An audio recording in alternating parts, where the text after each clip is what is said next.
What's up, everybody? Welcome to Podcast Now Back to the Past. I'm Alex, and in this video, I want to look back at Doki Doki Literature Club. This is a game that I was super excited to put on my list. You know, Halloween month on the channel. We're just doing horror games or kind of horror topics, and I was looking through, all right, well, what are maybe some of the shorter ones? You know, I don't got 30, 40, 50 hours. We got Spider-Man and Alan Wake coming up. So I found this game, and I've heard of this game before, and this game came out actually quite a while ago.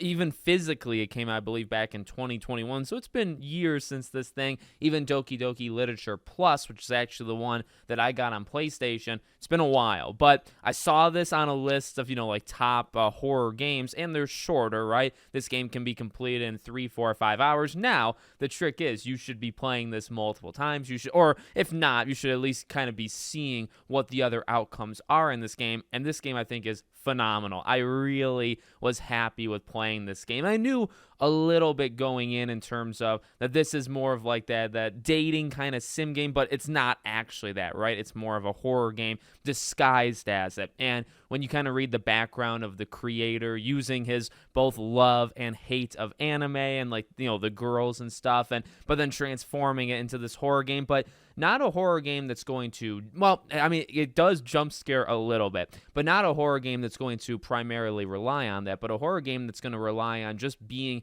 unsettling. This game is kind of deeply disturbing, and I knew some of that stuff going in. I think it would kind of be hard to just get this game without knowing it. I do think if there's one fault of the game, that would probably be it, is the theme of the game wants it to be like you played it specifically for the girls, and then it kind of one-ups you and says, oh, look, we're a horror game. That is probably and I would honestly argue, the one negative of the entire game, especially when it comes to Monica and the real reveal of the game. And, kind of some of the comments of, well, you thought this was just this, and obviously it's not, or kind of its take on like the dating sim-like game culture. And it's like, yeah, I get it. And I think this game is actually very clever in a lot of the meta stuff it does, specifically at the end. I think it's honestly kind of brilliant. However, the idea that you're playing it for one reason only for it to be another, I don't know how many people actually did that. I played this game knowing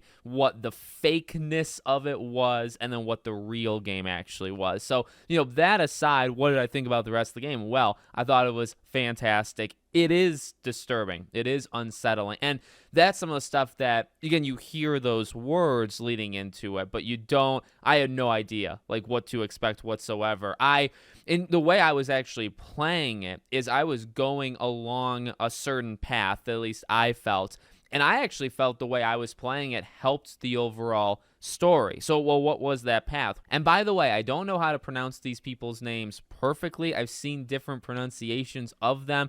Specifically, our best friend, I'm going to call her Sayori. I think you're supposed to pronounce each part of it equally, and I'm not doing that, so I understand that might be wrong. But I was actually playing it where I was friend zoning her, but I was friend zoning her for the simple reason of the game kind of tells you that you've been best friends with her for forever, and you'd walk her to school, and you just had this very kind of mutual, it's a love for each other, but it wasn't like you're in love. It's that you just generally love each other. So I played the game like that, and then I chose Yuri as the girl to kind of go for. Now, I actually think that benefits the game because you spend a lot of time with her, and she's the one that comes off extreme, as the game goes on, she's the one who's extremely obsessive. She's the one who's shy and reserved, but at the same time, she can really go crazy. Obviously, she's got some issues with self-harm, and I actually think that really helped because no matter what happens, she's the one who's going to say that she likes you and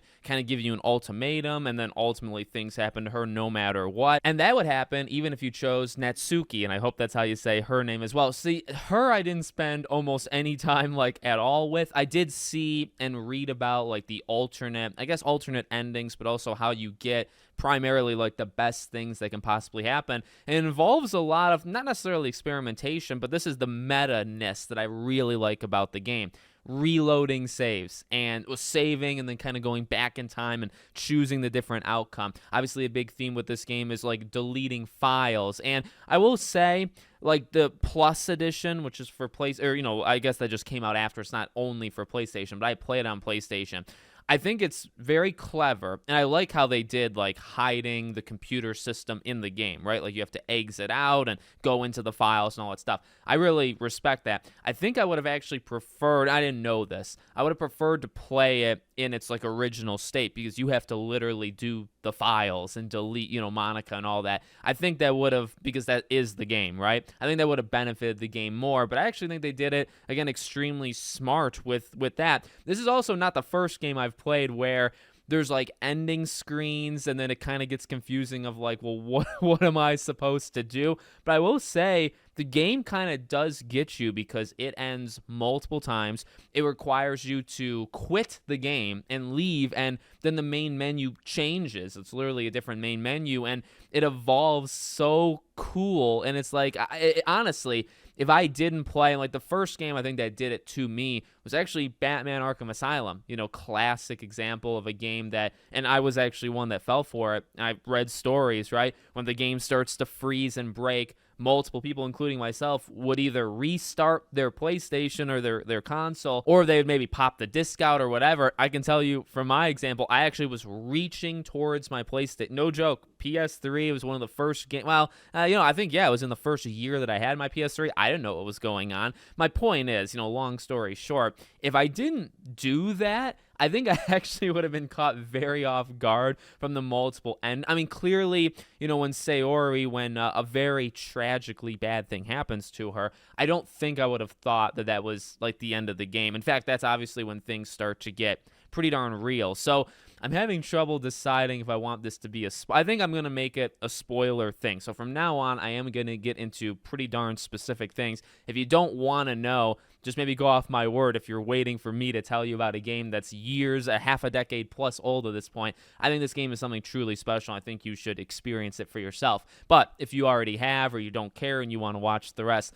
let's kind of get into more darker subjects. And we got to watch what we say and maybe even what I show, because YouTube obviously is very sensitive. But this game obviously does start very calm, and the music in the background, I think, well, not always, but most of the time, the music is very soothing. The music is very nice. And I like the basic idea. I also like some of and I kind of caught this, but I didn't catch it all the way until I started to read people explaining it after. When you read their poems, that is such a deep dive into them. And you start specifically with Sayori as the game goes on and as her arc starts to end. You really start to realize, something is like deeply wrong. Like, and, not necessarily wrong with her, not to like, breach those kind of sensitive topics. Trust me, it is a sensitive topic, and it is what makes the game so disturbing and unsettling. But even like the first poem that you read, you're reading it and you get like their styles. I actually like that quite a bit, where you kind of pick up like keywords, and obviously you have to make your poem and you can choose words that kind of like speak to the individual girls, right? And I like that, even the first poem that you're reading of each of them really kind of sets the stage of, okay, this one's a little bit more sophisticated. This one's more like to the point. This one's more like imaginative. I think that's very, very clever. But that's almost something that's like a disguise. That's something that you can look at, and it's part of the game, but it's really not all that important. What is important is that you're supposed to kind of read into who are these people, and their life actions and who they are and what they're struggling with really comes through in their poems. And I think that's really, and I noticed that a little bit, but again, like once I beat it, I started thinking, or even like Sayori's last poem, and that's when she got like totally like mind controlled and like, or lost her mind, right? That's when you realize, maybe I should think back. What were her other poems about? What were some of the words that she used? And maybe there were kind of signs back then. And that's absolutely right. And it's the same thing for all of them. Now, like I said, I kind of played the game, in my opinion, I guess subjectively, the right way, because I handled her, I think, pretty well, and I tried to be a friend to her, but I was also going for the other. Monica always, to me, was like, this is somebody that is kind of like passive-aggressive. It's not somebody I want to, like, spend time with. And, again, there are limitations with this game. There's a lot of different things that can happen in terms of who you choose to help with the, specific portions of the festival, whatever it is. You can help either one of them, but there is a limitation, and certain things get in the way. Monica, you can't even really go all four, which is fine because I didn't really want to. Again, I chose kind of Yuri from the beginning, I was like, yeah, she seems, again, very like reserved, very quiet. I'll give her a chance. And I mean, visually, this game is really, like, it's beautiful. It's a really nice looking game. And obviously it gets more like dark, and there's like flickering and glitches. But the beginning, the first, I don't know, like 40, 50 minutes, the entire game is so much reading. And I did see, comments of critics, I guess, back in the day.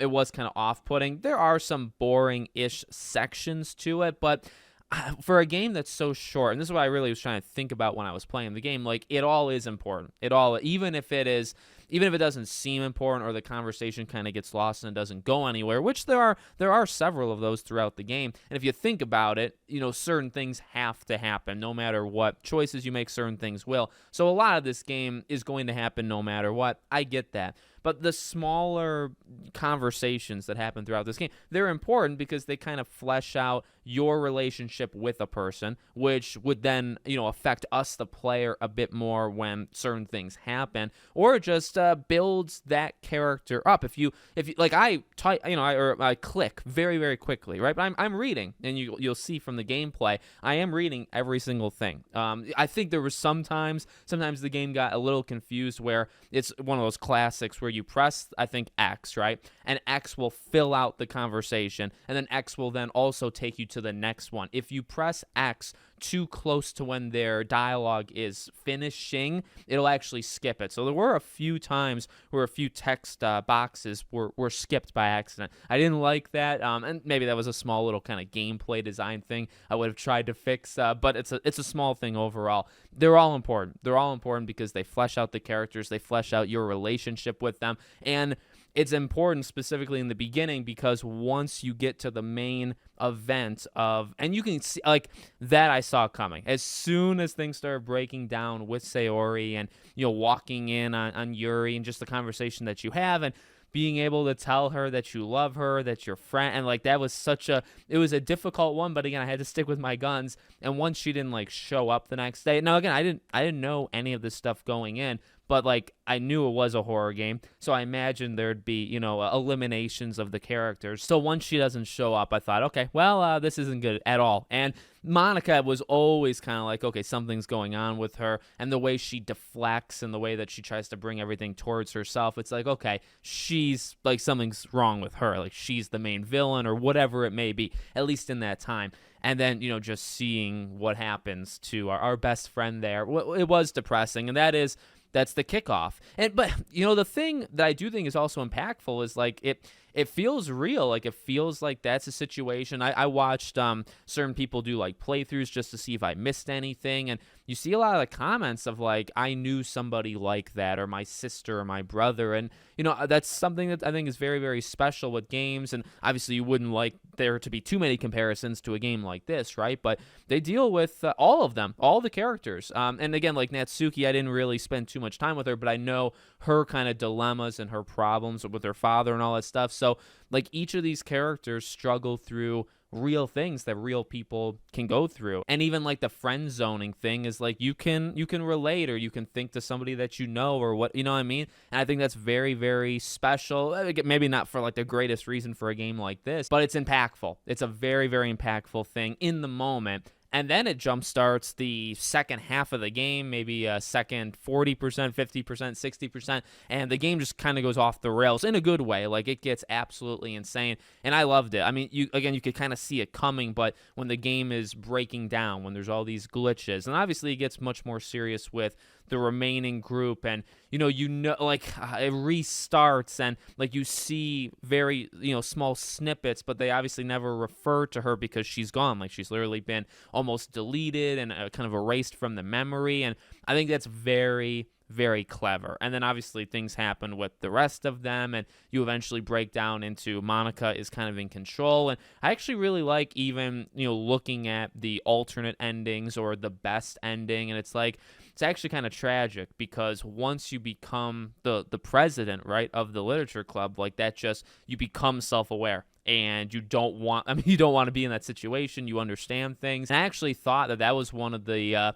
almost like most depressing moments, I guess, in general of the game, where when you beat it and you delete Monica and the whole game restarts, and then Sayori is the president, and then like just everything's going fine, right? Like she's bubbly, she's full of energy, and she's a really fun. She might be my favorite of the characters, even though I friend zoned her. She's very fun, and she just loves everybody. She wants to, be close, and she wants to kind of hear about your problems. She's a very nice character, so everything's going well and bubbly kind of conversation, and then she says like, "Hey, thanks for like taking care of Monica," and it's like, oh, this is like so bad, and then and then Monica, right, kind of stops the whole thing, takes it down, and it's like you realize that once you become the president, which is almost more depressing when you play those side stories when it's just all reading with the literature plus edition, and it's like it's a club, but they haven't really officially made it a club yet, and because it's not a club yet, there is no president, so the president hasn't become aware yet, so like they're all friends, like they're all really, even like, you have to become part of the club, and there's like that recruitment stuff, but like everybody's really nice to each other, trying to like figure things out, and like there's nothing dark and depressing and evil going on yet, but like as soon as it becomes a club, as soon as there becomes a president, she's aware and everything's going to start to break down. So I just think the game is extremely smart. I actually got stumped because I think it would have worked better on PC than PlayStation. I talked to Monica in her little, room of like the infinite void. I talked to her forever, and I was waiting where it's like, do I literally, like on the PlayStation, do I go to the home screen and quit the game? Like, what do I do to stop this?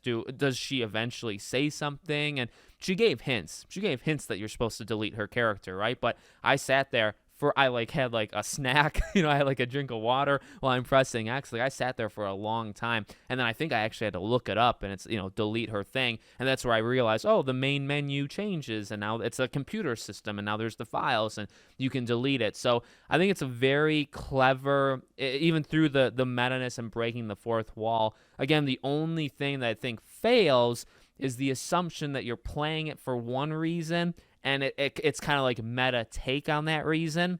I don't think that works. Maybe it worked in the moment, and that could just be a me thing, right? Like when the game came out, it was free game, downloaded. It was downloaded, I think, 2 million times in the first couple months. Yes, when people first did it, maybe they did look at it as just like a sim kind of relationship game, and then obviously it became something. But years later, and maybe he didn't think that far in advance, right? Maybe he didn't think it'd become like a cultural thing. Years in advance, that this is, again, a fake dating kind of game, anime thing mixed in, but it's actually a horror. It's actually a horror story. So now that's why I was playing it, right? So it's like the take on, oh well, you people are sick, right? Like you're playing it for a certain reason. It's like, well, no, I actually wasn't playing it for that reason. So that kind of didn't work, but that's not necessarily, again, if you're playing it in the moment when they were making it or making it for that moment, it's not really their fault. I won't judge them. But the meta-ness and breaking the fourth wall and referring to us now, I think there's even a point where they set Monica in the room in the beginning,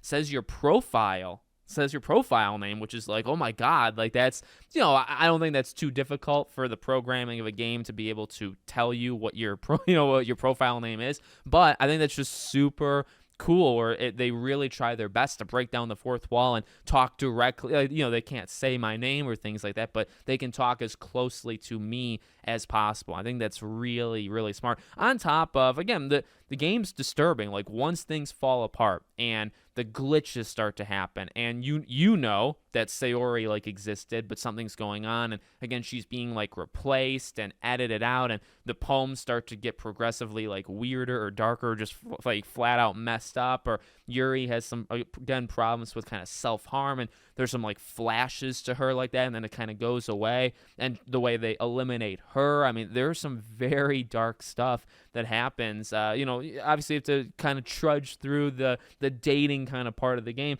but then it becomes a very like dark and unsettling game, and I think this is a really, really special game. I'm really glad I played it. I had a feeling I'd like it. Like the Emily is Away, we actually made a video on that towards the very beginning of this channel. It was like the third or fourth video I ever made. Emily is Away. I love that game. Kind of graphic novel game. So, this is not the Danganronpas of the world, but Danganronpa, I think, is the best one out there. These games are really special. So I knew, knowing what kind of game Doki Doki Literature Club is, I knew I'd like it. It's a lot of reading. It's a lot of reading, and you're kind of they're telling the story, but you're reading it in your head and putting it together as it goes. It takes a little bit of work. It takes more work, I think, than maybe the average game, but I appreciate that. I appreciate that about this genre, I guess, this specific game. I'm very, very glad I played it, and for the first time, never played this game before, but now we have, and now I can confidently say, like, I think this is one of the better, like, horror, if you're limiting it to a genre of horror games, if you're looking for someone to play in the month of Halloween, this, I think, absolutely should be on the list, especially, the plus version, which gives you quite a bit of extra stuff. $10, base version free. I mean, this game, I think, is highly, highly worth it, especially even for the replayability. I didn't do everything myself, I should say. I saw a very good amount of even the different options or combinations, permutations that can happen in this game. I saw a lot of those from other people. I didn't experience it so much in terms of loading save files and choosing something else to try to get the best ending, but I know you can, and I own the game now, so maybe one day I'll go back and do something like that. So let me know what you guys think about this game in the comments. Make sure, as always, you're subscribed to the channel, bell icon turned on. I hope to see you all on the next one.